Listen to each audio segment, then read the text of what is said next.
Chicago. I use they, them pronouns, and I am the poetry coordinator. I would like to begin the event by acknowledging the land on which Women and Children First sits is the occupied territory of the Peoria, Potawatomi, Miami, and Sioux people.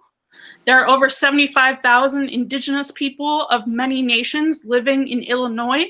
We strive to recognize and honor Native histories, literature, and communities, and we encourage you all to research whose land you're on in your own homes and communities.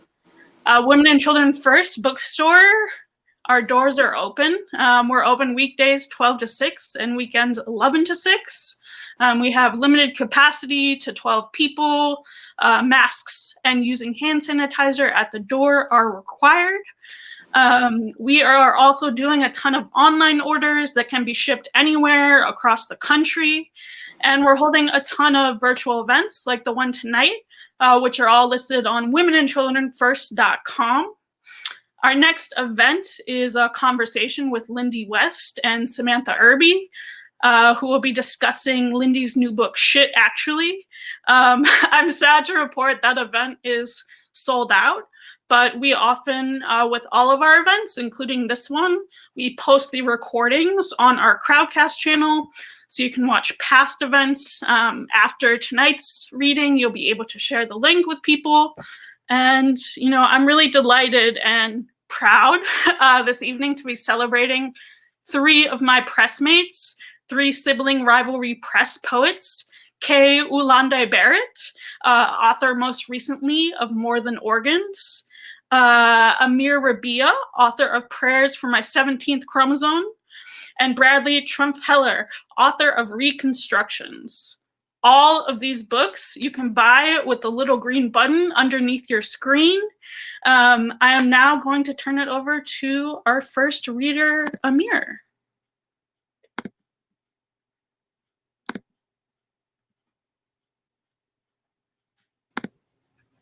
Hi, everybody.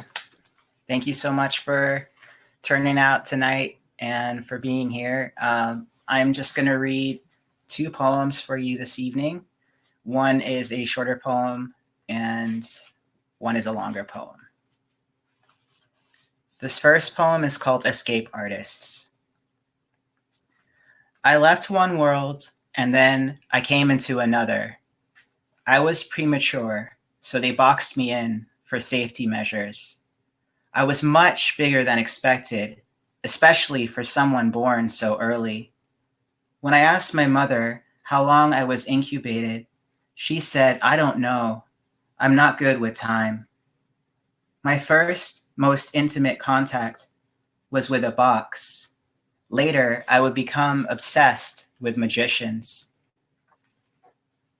Let me tell you more about where I come from. Another box told me. The screen glowed and lit up my father's face. He said, everything is burning. Everyone is dying. Everything is being lost. And then, this is where you come from. We sat together while he smoked cigarettes. He gave me a history lesson. He began, Beirut used to be. He never finished.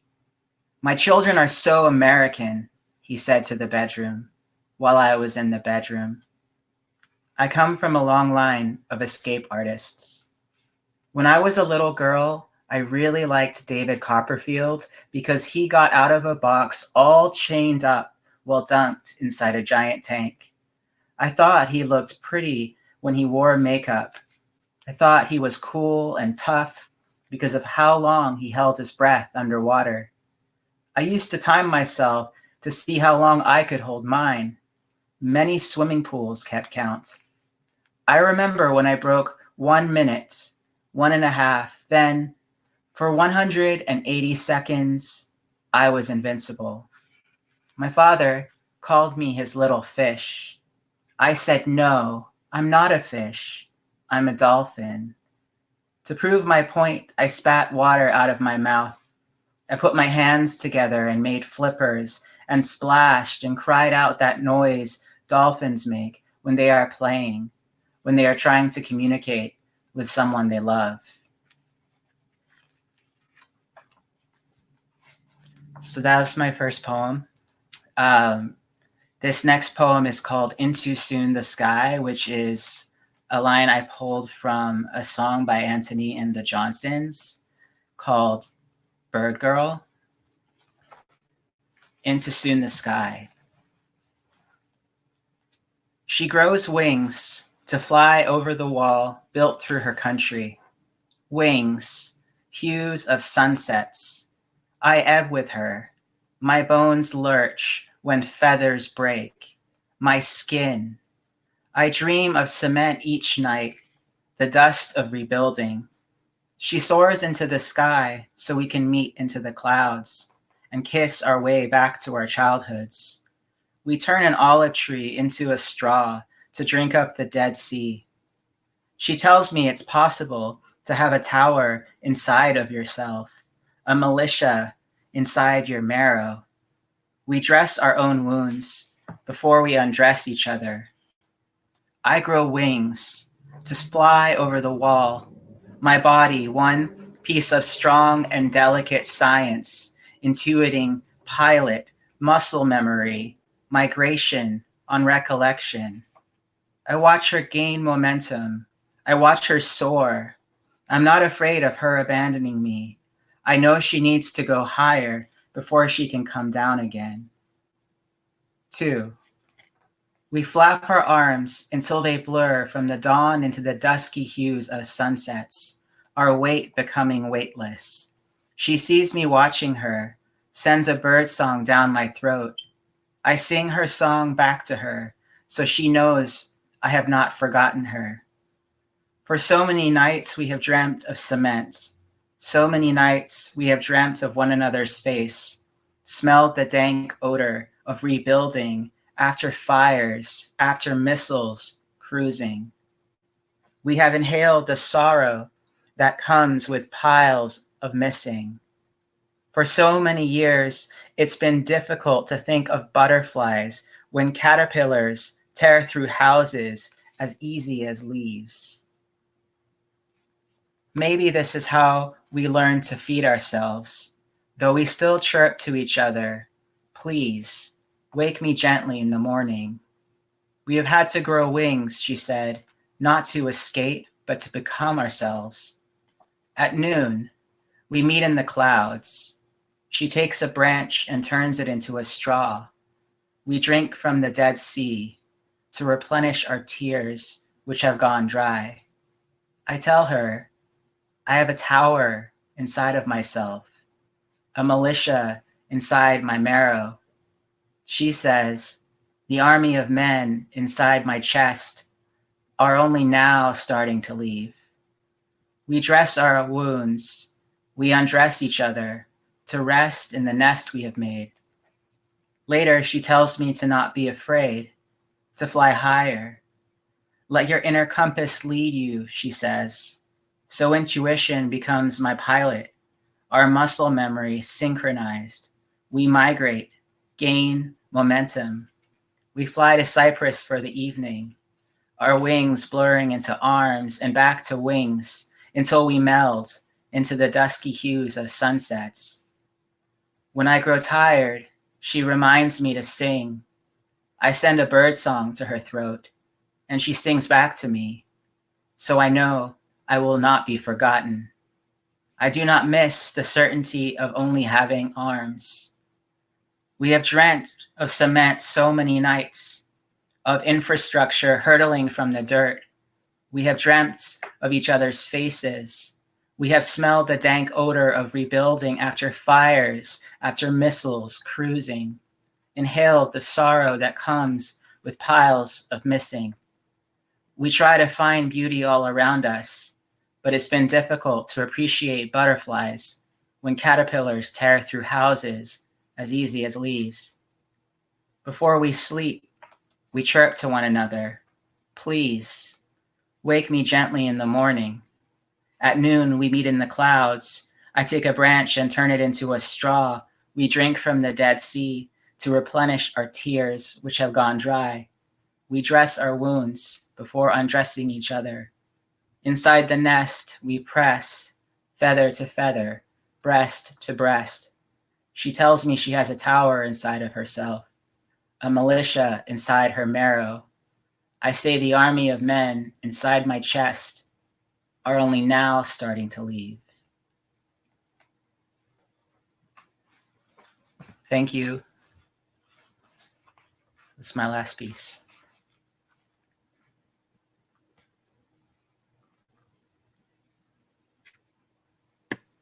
Can everyone hear me okay? Cool. Hi. My name is Bradley Trumpfheller. Really grateful to be here. Thank you, Amir, for that really wonderful reading, and I'm really excited to hear Kay's reading after this. I'm going to be reading from my chapbook, Reconstructions, very gratefully published by the lovely Sibling Rivalry Press. The book is a lot of different things, but mostly, and the title sequence from which I'll be reading tonight, is thinking about the possibilities of and limits of utopias for queer and trans people. And I will just jump into it. It's a long poem presented in parts, and I think of it as sort of an ongoing project that it hopefully will extend beyond just this chapbook. But for now, it is just this chapbook. From Reconstructions. Club bright come blush and blurred, bluish backdrops of noise throbbing me into scene. His clink, their collect and clamber. An hour of men and no high beams. The city and the city we slope to. We turn away from anything Pensacola in us, and disco, and glitter on my skyline. Hips clotted, raw, unbuckled into boyhood, this ash beckoning, this cinder signal. I mean, even my grandma's silver cross was a seam to tug unartfully apart. We are wet and weatherless things. Vanity mirror in the bed sheets. One more hour. One more hour. What does the body in language amount to? Wind. Wind being wound. These skyscrapers zipped into lines, choral and correct as wings. My mother's hand points at the harbor and makes it the harbor. Reckon the future were that, a port, a place to begin the work of fastening. The body is found and returned a name, not because sirens, not because red light. Her body, and because she did not go missing at all. Red light, something like that. Curtains, unlessening. Each tree is a trace of us. Everywhere we go has pronouns, and we speak them brightly. Like a day. The hand and the hill lights, the hand, the chapel, the mountain dew wilting in his cup holder. Hills flatline in the rear view. Your hand rests into mine, headlights like an exile of clouds. Picture this. Downriver, a man guns his truck and everything smells like wings. Now one morning, picture him and he's wearing skirts like stunted light. No, less. Crows shatter like crumbs across our one good road. Speech fucks the air with a proof of us. The gap between my teeth is the exact width of a zipper. Trust me. In the town my grandmothers are buried under, the collective noun for faggots is also a murder. I can remember so many nights. I can say they were like anything, as if any of us we're uncounterfeit. But say we're not being hunted. Say, instead of shotguns, the men hide rhinestones under their pillows. Say the pillow I pressed your face into had stolen every inch of cold the city locked in necklaces of spit and left stunned on the sidewalks. Say spit like we could be caught. Say city like we're nowhere near going back. Here are the mountains flinching apart like doors. I won't explain. My ants spell around the vanity mirror and centerpiece me. My lips plumbed, my neck belled mid-flight. After the food's uncooked, the heirloom paring knife stitched up the bell peppers and dark meat. After the fiddle leaves left their fiddles, the porch undressed of wasps and us, our old names. Right here. As if even the evening didn't let on. No parking lot, no gas stations. A scythe of emptied prisons shudder alongside the highway. Bougainvillea and gun oil in the sheets. All my cousins slow dancing in their cowboy boots and antlers. My mother's singing to the dogwood tree blooming black across my arm.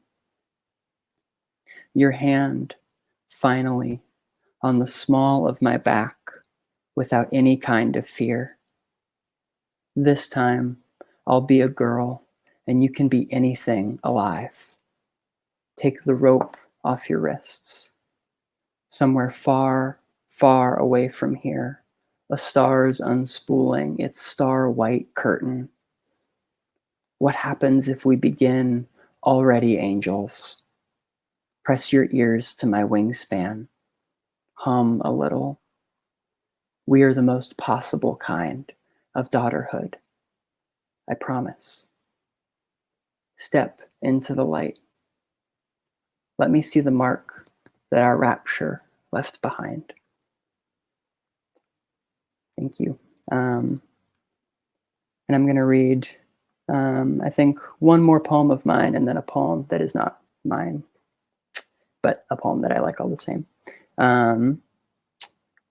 And I think the other poem I'm going to read, I'm really, something I do a lot as a poet that I'm like both suspicious of and interested in, as poets I think kind of are with many different things, is turning nouns into verbs, just like as a fun thing to do.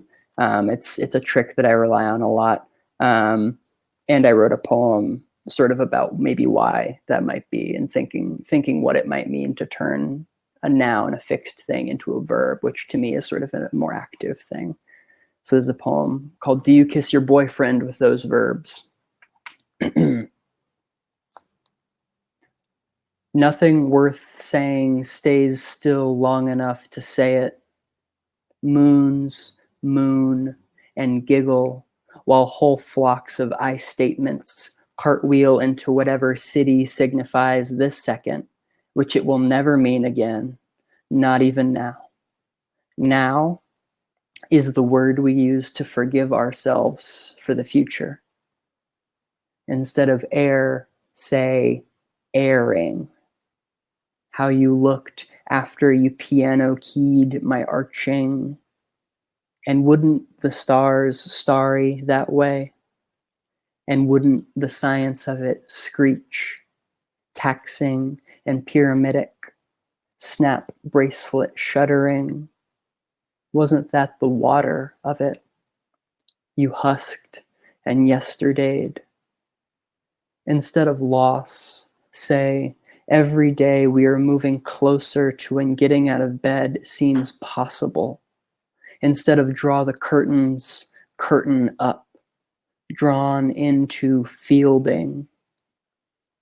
Never say heaven unless you mean the past tense of to heave, as in I am heaven towards what in our old tongues bumbled with noise and stations of scam crosses we might have called each other, which I now know only as the distance between the coin lids your eyes decaded into, and how you Neolithic'd a grammar there, Bluet-esque, and how this rivering you unbecame, beloved across.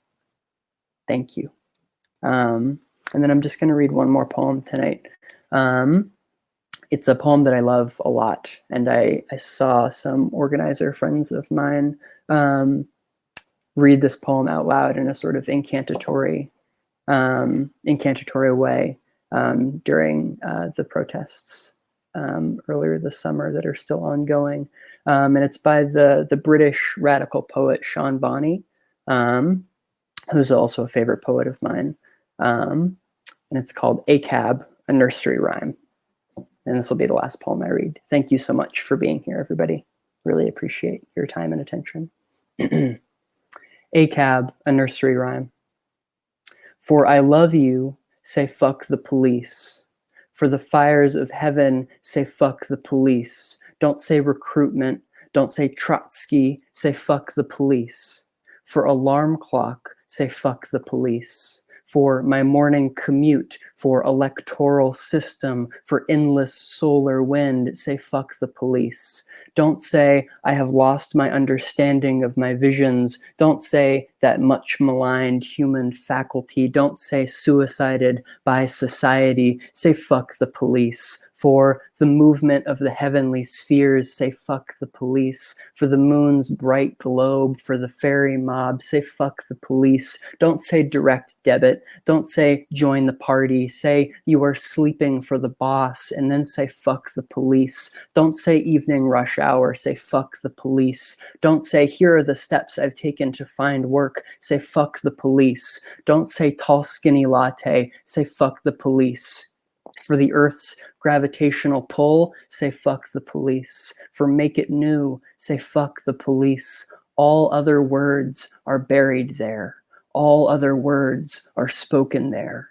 Don't say spare change, say fuck the police. Don't say Happy New Year, say fuck the police. Perhaps say rewrite the calendar, but after that, immediately after that, say fuck the police. For philosopher's stone, for royal wedding, for the work of transmutation, for the love of beauty, say fuck the police. Don't say here is my new poem. Say fuck the police. Say no justice, no peace, and then say fuck the police. Thank you so much.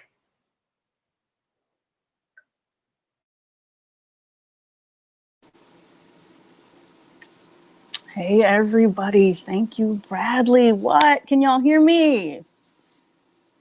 Okay, let's get into it. So thank you, everyone, for being here. Fuck the police, y'all. Fuck the police, and uplift all of you all who are here today and showing up.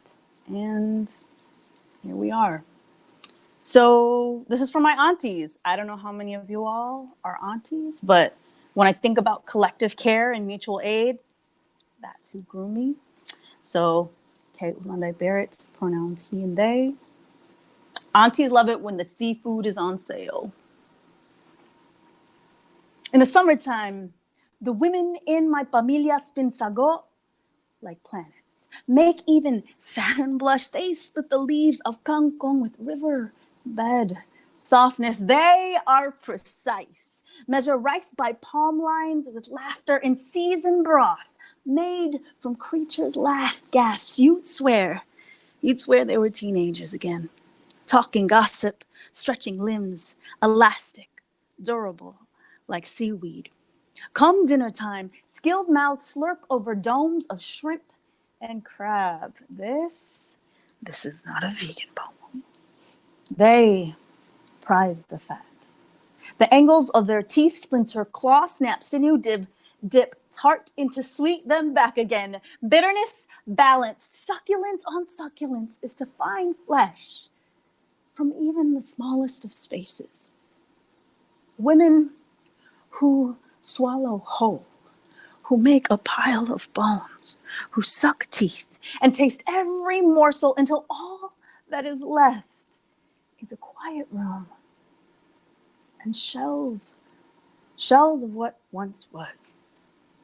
To the daughters of dried fishnets, whose dreams dragged on sand, dragged to this country, they bring home recipe years later, flick joints to garlic, salabat to the sick, culinary remix, teach my cousins, oi, this is how you stay alive in this cold country. Morning in the Midwest by Taste Bud. Afterwards, my aunties keep the ocean husks for another meal because to get a good deal is to double. And anybody from an island will tell you that is where the true flavor is.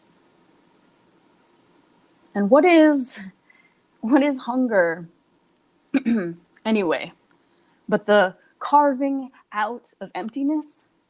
The learning to always save something for later.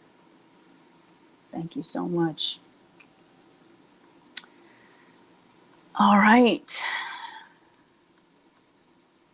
While looking at photo albums, Christmas Eve, 2016. Before everyone died, in my family, first definition I learned was my mother's maiden name, Ulanday, which literally means of the rain. And biology books remind us that pouring has a pattern, has purpose. Namesake means release. For my mother, it meant flee, meant leave. Know exactly what parts of you slip away. Drain sediment of a body is how a single mama feels on the graveyard shift.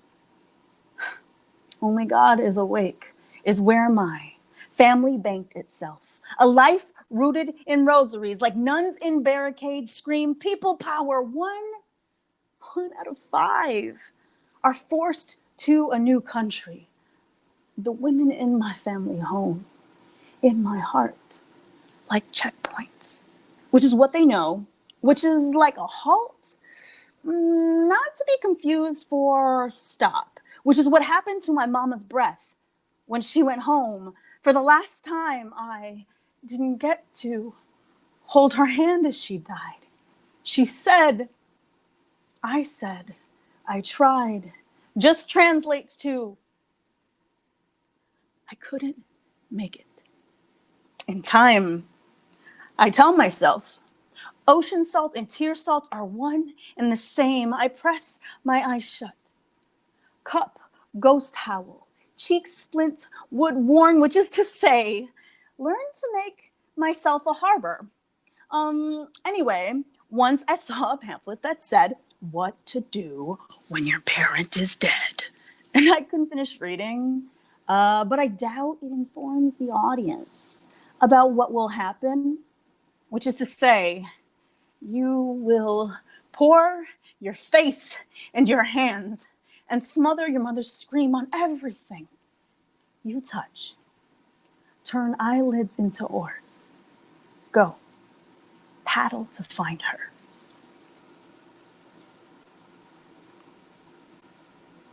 All right, I've got 2 more poems, and this poem is called What I Learned After Moving.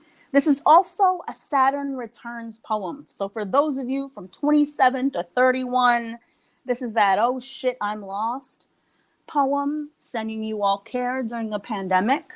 I witness you and am excited to celebrate you surviving in your glory. What I learned after moving. With gratitude for Rhoda Ray Gutierrez. Dear Rhoda, sometimes I do what you did for me. I open up my home, give somebody the keys, let them raid the fridge, and I'll say, there's bone broth, here's the longaniza, don't bother with the dishes.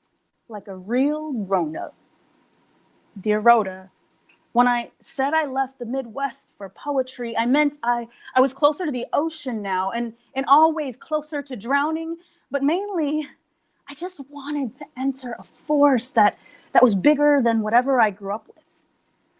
What I don't bother to tell you is admittedly, I give myself a slow death every day. Something mundane enough, like brushing my teeth at night, or not. Dear Rhoda, remember that time when we didn't even know each other and it was before big city dreams and off the red line Argyle stop?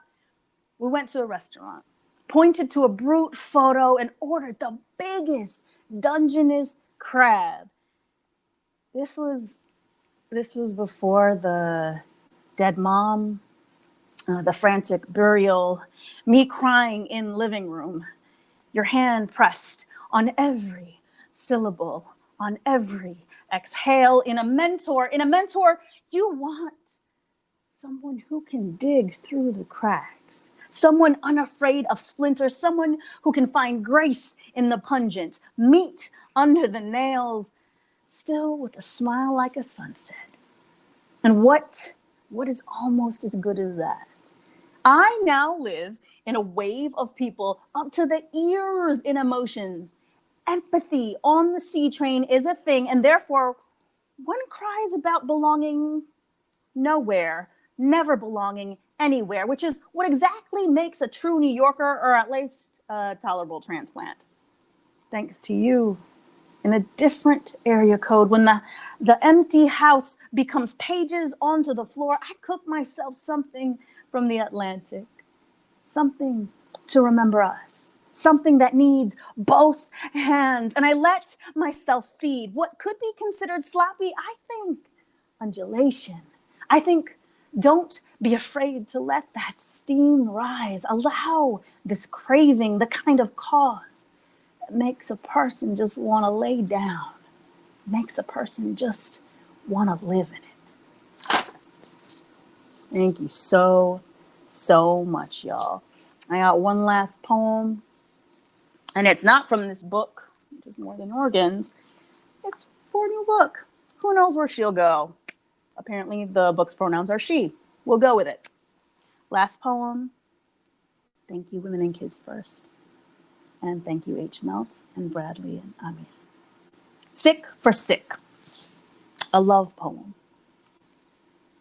Her body patched, swollen skin, hair flecks gone rogue, mismatched knees ache knits, quilts throughout, curvature. Ooh, curvature, a soft thing. She said, if we come close enough that our chests touch, shared breath comes from belly up. That is not platonic. Now, breathe same air, nostril kinetic by way of brow cleft, pirouette of migraine, syllable swirl, temple strain is something to lull here. Together, when nerves are ablaze, I am told to be blanket. Lay my torso on hers, abdomen to abdomen, core to core. Is this what a field does to a hill? Spill it with poppies. I wait on her skill. How she will sigh. The human body is heating pad, limbs bonfire, flip sheets. You can't reverse sick. Today, we don't want to. Chest's pulse, softest leg. Come spring, we never do that again. There's only the memory of it. How her lungs cathedral, how I prayed there on the ledge of inhale, sternum sacred, coughed hymn, spasm, luminescence, syllables stretched, muscles sacrament more than splay, us, petals in overlap, us, an ampersand on fire. Thank you so much, Women and Kids First. Thank you, everybody, for coming.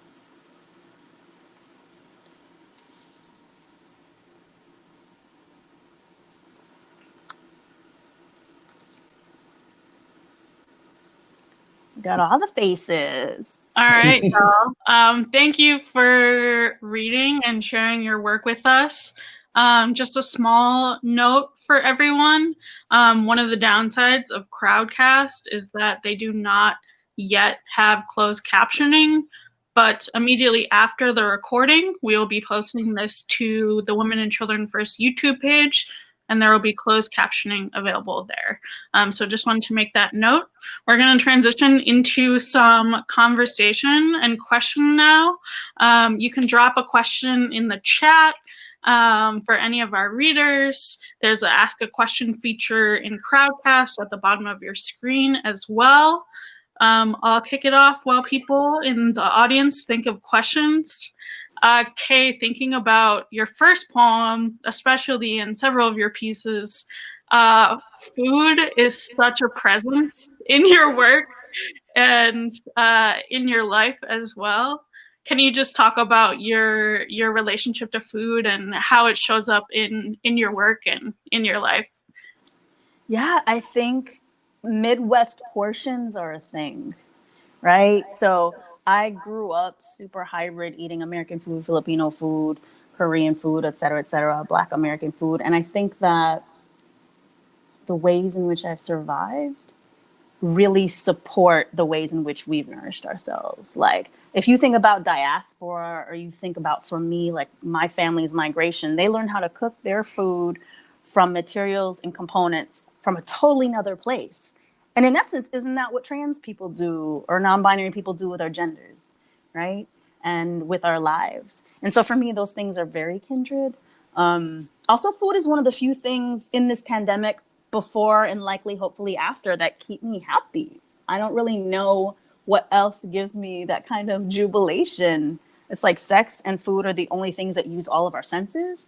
So I'm going to write about those things until I'm able to, I think, because I want to archive the things that bring us joy. Yes to that. What are some of the things that you, Amir, and Bradley, what are some of the things that have brought you some comfort or joy during this time, food or not food?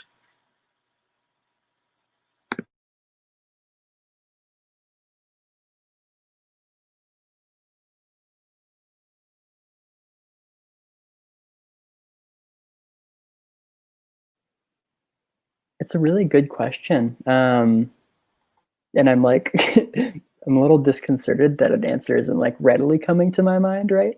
But I think definitely, if I'm being honest, reading is like my dorky answer, particularly because I think in the last 4 months of the pandemic, I've been living alone. Just moved to Austin for the first time. I don't really know anybody in this city yet, and it's really hard to sort of establish roots and like meet people and become parts of communities with the particular restrictions that we have on our social lives and our day-to-day lives right now. So I feel like I've turned to reading in like almost a like a social survival kind of way. It's a way that it really is a mode of socializing for me now. I feel like I'm hanging out with, brilliant people on the page every day. And like, it sounds like fairly sad when you say it out loud like that, like, oh, I'm hanging out with my friends in these books. But it does feel kind of true for me. And it's certainly been a lifesaver.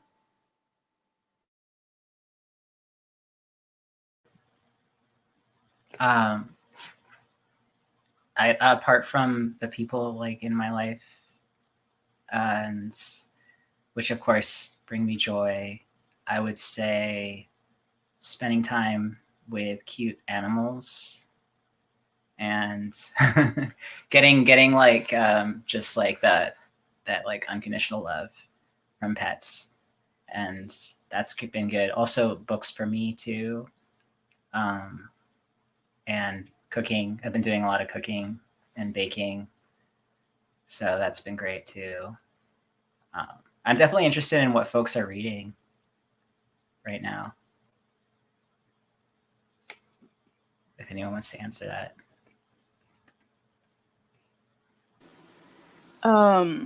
I will segue into that. Like Amir, I feel like my dog saves my life. I'm waiting to be responsible, I suppose, around getting another pet. I feel like financially it would be not so great, but emotionally it would just bring such wonder. So my dog and his velvety jowls and ears, shout out to Biggie the Big Jowls, for keeping me alive. Therapy is very helpful for me currently. These are all very individualistic self-care things. I also want to say, like, witnessing movements culminating, burgeoning, and aligning, right? So we're talking not just transformative justice movements or Black-led movements, trans-Black-led movements, First Nations, Indigenous, land-back movements, and though those are places of contention to understand in a lot of ways, even though I feel like it's such a bombast to watch the news, on my feed, there's just so much resistance, right? Like, so much. So for every time I'm noticing someone being a, terrifying asshat systemically, I am seeing 2 to 3 to 4 movements artistically, politically show up. And I am reading old shit, actually, because I'm at McDowell Sands Colony. And I'm reading old shit like Sarah Schulman right now. I'm just picking up things that I couldn't get or that aren't in print anymore. James Baldwin, The Devil Finds Work. Witness in the Convex Mirror, Eileen Tabios. So I'm doing a range. And also Pamela Sneed's like creative nonfiction, Sweet Dreams. I'm prioritizing Black, Indigenous, POC, and queer, trans, non-binary people. They have to be within that time during my residency and retreat, because in the rest of the world, I'm bombarded by all the straight shit and all the white shit. So that's what I'm trying to nourish.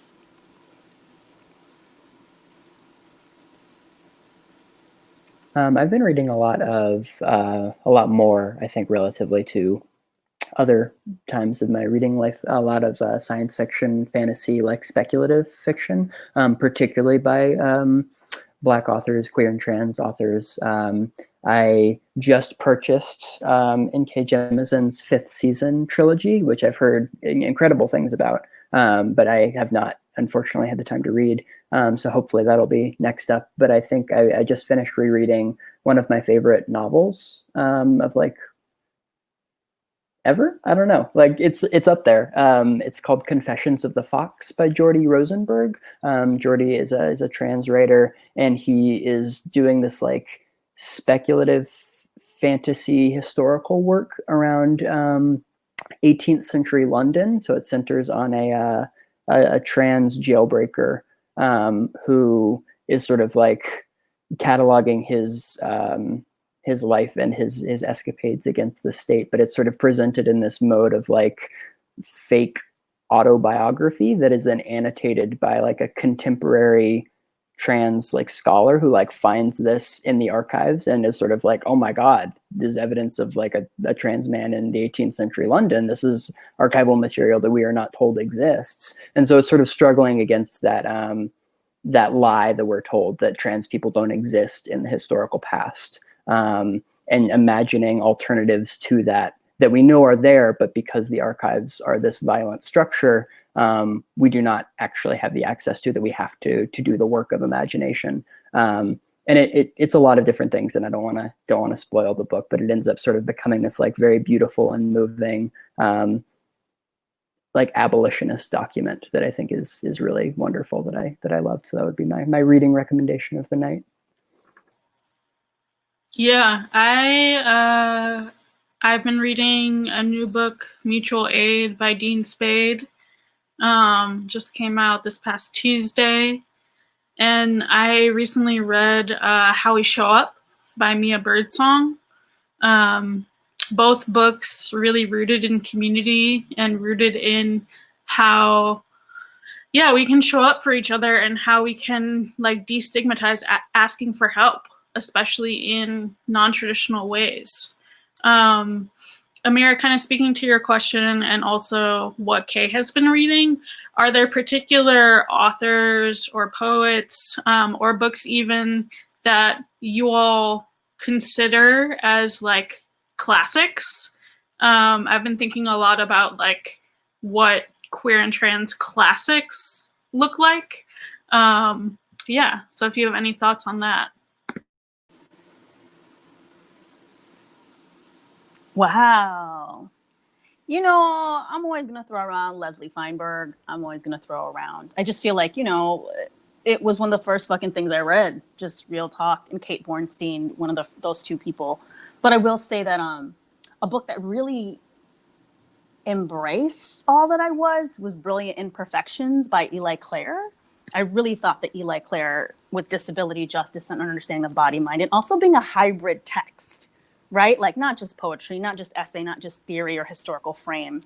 You know, I think those are really ultimate for me. There are current people who I'm noticing and I feel are already classics that are trans, who are poets who may not have books. So people I'm really into are like Golden from Boston. Somebody who, as a book, is Aldrine Valdez, ESL, or I Wish You Were Here. A classic that I'm constantly reading and studying is Saray Jarrell Johnson's book. So I really feel like, yeah, I think those are on my sturdy shelves when I think about trans and non-binary writers. In terms of like queer writers, for me, two elders that are no longer with us that I recommend everybody read would be June Jordan and Paula Gunn Allen. Both of their poetry is really like informed my work and made me feel like it was possible for me to create work, which I think is one of the biggest gifts a poet can give, is sort of creating that possibility for somebody else. Or that space opening, that's helping that space open up within somebody else to create and tell their own stories. So those are my two queer ancestors I'd recommend. The classics is an interesting word for it. And I like the question a lot, but I think it sort of gets at this sort of relationship to record and canon as well that I think I'm interested in queering and fucking up and messing up as well. And what it might mean to like look to poets of the past who maybe were like not necessarily trans or wouldn't have used the language of trans or queer at the time. Like I think about a poet like Emily Dickinson, who's like canonical in like every friggin' sense of the word. But then you look at some of like the materials of her life and you sort of, you get a sense of a kind of underlying queerness that wasn't legible at the time or was hidden at the time for the obvious reasons. And what that work of ancestry might look like is really interesting to me. But in terms of writers that we know are queer and trans that are writing now whose work I've been looking a lot to, I think a lot about the poet Essex Hemphill. I think he like all of your favorite poets, he is their favorite poet kind of thing seems to be the case. And that I think that kind of ancestry is really important to name and to figure out. That is particularly because I think his books are largely out of print now. Oh yeah. Yeah. But still a poet worth knowing and worth trying to find anything you can get your hands on. And then a contemporary poet whose work I've been thinking a lot about is Joss Charles. Her book Field has been really big, and her first book Safe Space. I think both of those have been really big for me and sort of like expanding what I think when I think trans literature and thinking like what a trans canon or a trans body of writing might look like. I think she does really cool work in like shuffling around. Yeah, thank you all for those answers. And fun fact, Essex Hemphill was born in Chicago, though was mainly associated with Washington, D.C. And yeah, I would definitely claim Ceremonies by Essex Hemphill as so good. One of the classics. Incredible book. I think we should close out maybe with this question from the audience. The question is, do you ever find yourself struggling to embrace the intersectionality of your identities within your respective communities? Any tips on combating that?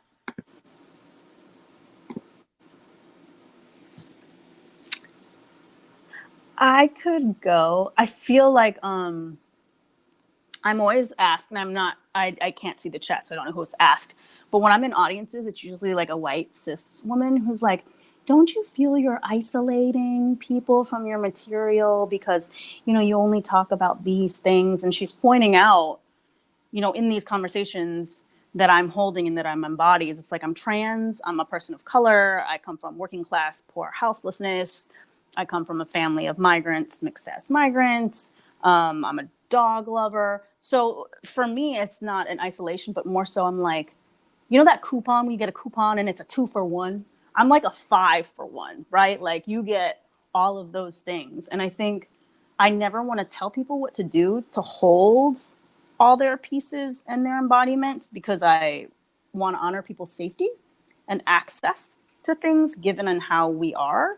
But somebody told me, because I was looking for some input about what to do in my 30s. And they're like, you have to find your people. You have to find people who are unapologetic, who are unabashed about all the parts of you. And even if they're not fully you, they just do nothing but rejoice you, right? And I think that's the trick, is really finding places and avenues and outlets where you can just spoon out and be in high spasm pain and write from bed. You can eat Netflix and you can attend a protest and, you can do whatever you need to do in your hustle. So I think my trick has been a really select few of folks who can just be like, yeah, this guy, he watches problematic TV and eats lemon hots in bed, and he creates a wealth of work for his community. We can hold all those nuances. You need somebody who can just really be in the dirt and in the stream with you. Also, ancestors. Talk to them if you believe in that thing, because I do. I have an altar everywhere I go. Also, shout out to Polly Murray, back to trans and queer writers that I really believe in. Find your ancestors, even those who you don't know are mentoring you. You don't know where they are or what religion you are or whatever. They could be cheering you on right now. So I think that helps me.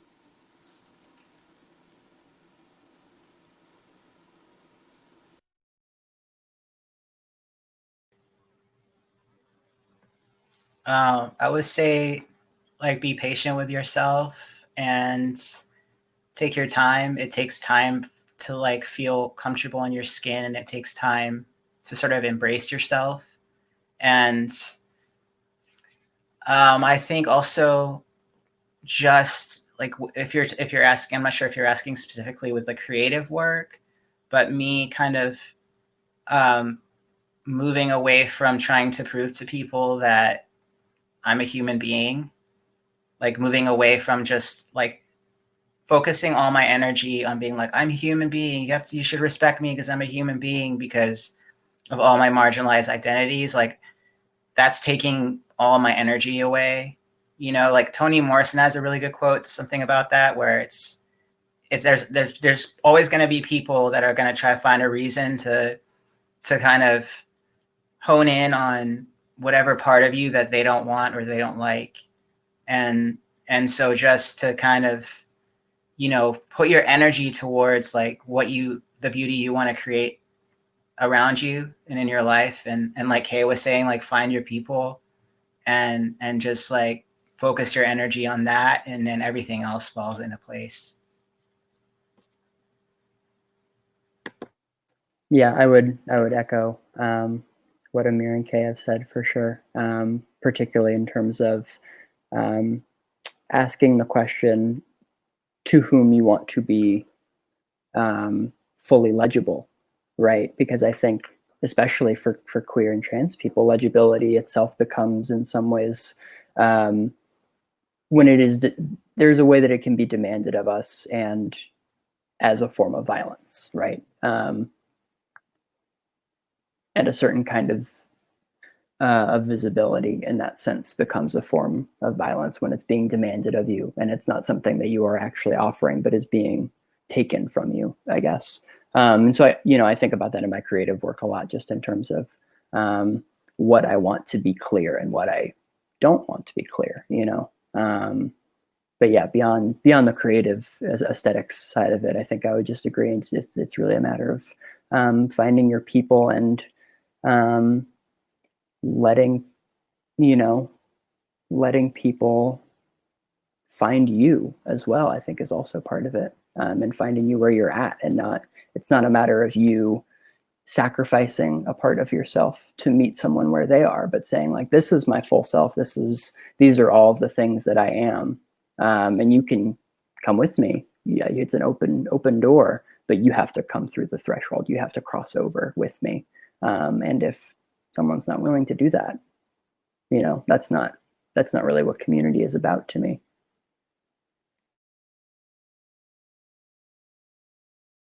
Yeah, thank you all for those incredible answers.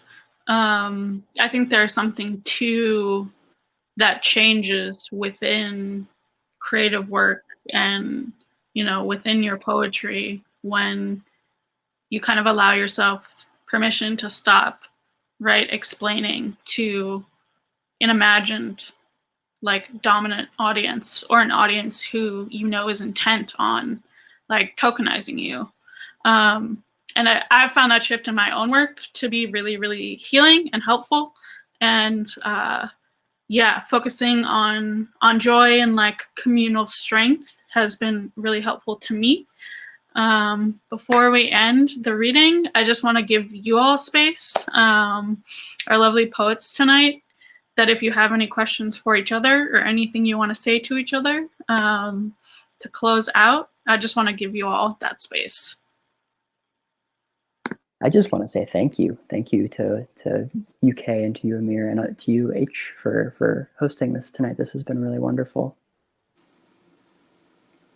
Yeah, Thank you, y'all. Go, Amir, go. Just wanted to say thank you to everybody. Yeah, thank you so much. And I know Brian and or Seth are watching, so thank you to our publishers for all of that. And yeah, I appreciate y'all, and thank you for bringing a non-binary and trans-centered space, because we are our own canon. So I appreciate you. Yeah, and even just looking at you all's bios, right? Like, I know myself and Kay are in an anthology that Amir edited. Kay is in an anthology I edited, right? Like, there's a lot of overlap and community here. And I think also, at least from my perspective, like mutual respect of everyone's craft and personhood. So I'm grateful for you all.